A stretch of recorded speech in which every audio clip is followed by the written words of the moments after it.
कक्षा 11वीं वाणिज्य संकाय में पढ़ने वाले सभी विद्यार्थियों को अशोक सर का सुप्रभात। प्रिय विद्यार्थियों, आपने वाणिज्य संकाय को चुना है। निश्चित रूप से आपने इस संकाय में पढ़ने के पश्चात उच्च अध्ययन के पाठ्यक्रम की क्या संभावनाएं हैं, रोजगार के क्या अवसर हैं, क्या दिशाएं हमें मिल सकती है, उसके बारे में जानकारी ली होगी। उसके पश्चात ही आपने पाठ्यक्रम का चयन किया होगा।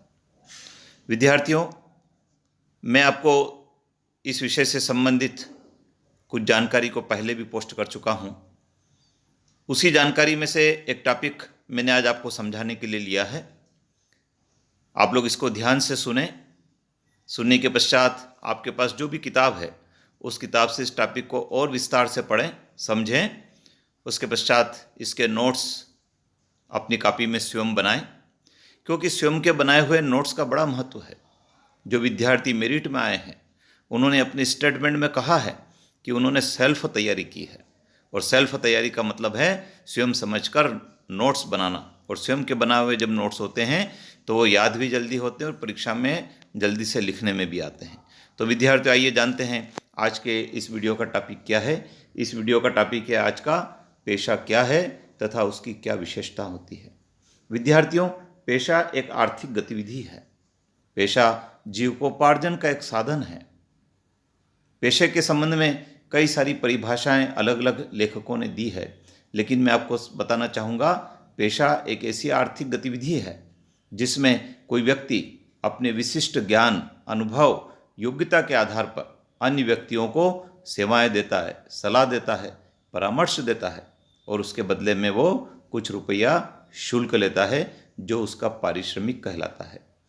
तो विद्यार्थियों, हर व्यक्ति कुछ न कुछ आजीविकोपार्जन करने के लिए काम करता है। कोई व्यापार करता है, कोई रोजगार करता है, कोई डॉक्टर बन जाता है, कोई वकील बन जाता है, कोई इंजीनियर बन जाता है।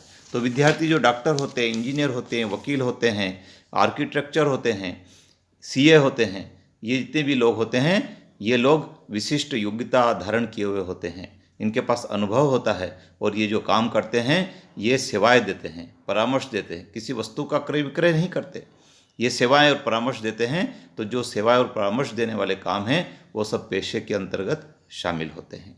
आइए जानते हैं पेशे की क्या क्या विशेषताएं होती है। तो सबसे पहला लिखा है, पेशे के लिए विशिष्ट ज्ञान और कौशल की आवश्यकता होती है। जो व्यक्ति पेशा करते हैं उन्होंने उच्च योग्यता प्राप्त की है। किसी ने एमबीए किया है, किसी ने बीई किया है, किसी ने चार्टर्ड अकाउंटेंसी का कोर्स किया है, किसी ने एलएलबी किया है। ऐसे उच्च अध्ययन के पाठ्यक्रम करके उन्होंने योग्यता हासिल की है। उनके पास अनुभव है, प्रमाण पत्र है, और उस विशिष्ट ज्ञान और अनुभव के आधार पर ही वो लोग पेशा करते हैं। दूसरा हम देखते हैं मानसिक श्रम को प्रधानता। पेशे में शारीरिक श्रम की अपेक्षा मानसिक श्रम को प्रधानता दी जाती है, क्योंकि एक वकील का काम, एक सीए का काम है, एक डॉक्टर का काम है, एक इंजीनियर का काम है। वो लोग अपने मानसिक योग्यता का अधिक से अधिक उपयोग करते हैं और आवश्यक परामर्श और सलाह देते हैं। तो पेशे में मानसिक श्रम की प्रधानता रहती है शारीरिक श्रम की अपेक्षा। प्रतिफल इसका शुल्क होता है। जैसा कि मैंने आपको बताया, जो कोई व्यक्ति परामर्श देता है, सेवाएं देता है, वो उसके बदले में कुछ रुपया शुल्क लेता है, फीस लेता है, वो उसका प्रतिफल होता है। व्यवसाय का प्रतिफल तो लाभ होता है, और रोजगार का प्रतिफल तो वेतन या मजदूरी होता है। लेकिन जो पेशा होता है उसका प्रतिफल विद्यार्थियों शुल्क होता है। कम पूंजी का विनियोजन। पेशे को करने के लिए बहुत ज़्यादा पूंजी लगाने की आवश्यकता नहीं पड़ती। जैसे व्यापार स्थापित करना है तो दुकान लेना होगी, कच्चे माल की व्यवस्था करना होगी, मशीनें लगाना होगी। लेकिन पेशा करने के लिए पूंजी यदि अधिक विनियोजित करने की आवश्यकता नहीं है। कोई व्यक्ति अपने घर से भी पेशे का कार्य कर सकता है। घर बैठकर भी वो लोगों को परामर्श दे सकता है, सलाह दे सकता है। उसको फर्नीचर, कंप्यूटर, ऐसे कुछ सामग्री खरीदने के लिए कम पूंजी की आवश्यकता होती है, अधिक पूंजी उसको नहीं लगाना पड़ती है। इसी प्रकार से आचार संहिता। पेशे की अपनी एक आचार संहिता होती है। जो लोग पेशा करते हैं उनको उस आचार संहिता का पालन करना पड़ता है। जैसे कोई व्यक्ति वकील है तो उसको अपनी ड्रेस पहनना होगी, उसको टाई लगाना होगी, उसको जज साहब के सामने सलीके से प्रस्तुत होना होगा। इसी प्रकार से यदि कोई डॉक्टर है तो उसको डॉक्टर की वेशभूषा पहनना होगी। उसको जो डॉक्टर के संबंध में जो इलाज करने का जो आचार संहिता, उस आचार संहिता का उसको पालन करना होता है। तो पेशा एक ऐसा महत्वपूर्ण कार्य है जिसमें हर काम की आचार संहिता होती है और उस आचार संहिता का सबको पालन करना होता है। जोखिम कम, विद्यार्थियों पेशे में जोखिम कम होती है, क्योंकि व्यापार यदि कोई करता है तो मौसम बदलने के कारण, मांग बदल जाने के कारण, कच्चा माल यदि अनुपलब्ध हो जाए या कोई प्राकृतिक आपदा आ जाए तो व्यापार व्यवसाय में जोखिम होती है। लेकिन पेशे में जोखिम नहीं होती है, क्योंकि हर व्यक्ति को परामर्श की आवश्यकता होती है, सलाह की आवश्यकता होती है, मार्गदर्शन की आवश्यकता होती है। इसलिए इसमें जोखिम कम रहती है। मूल्य घटने बढ़ने से जो जोखिम व्यापार में हो जाती है वो पेशे में नहीं होती है। यदि व्यक्ति स्वस्थ है और अपने क्षेत्र का माहिर विद्वान है तो उसकी निरंतर आवश्यकता सभी समाज के लोगों को होती है। अगला, विशेषज्ञ के रूप में सेवाएं। पेशेवर व्यक्ति विशेषज्ञ के रूप में सेवाएं देता है।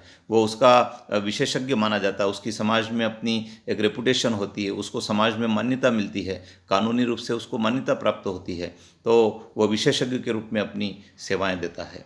इसी प्रकार से योग्यता का प्रमाण पत्र, जो व्यक्ति पेशा करते हैं उनके पास योग्यता का प्रमाण पत्र होता है। बिना प्रमाण पत्र के कोई भी व्यक्ति पेशा नहीं कर सकता। एक डॉक्टर यदि उसके पास चिकित्सक की डिग्री नहीं है, एक वकील यदि उसके पास LLB की डिग्री नहीं है, एक इंजीनियर यदि उसके पास इंजीनियरिंग की डिग्री नहीं है, एक CA यदि उसके पास चार्टर्ड अकाउंटेंसी का प्रमाण पत्र नहीं है तो वो अपना पेशा नहीं कर सकता।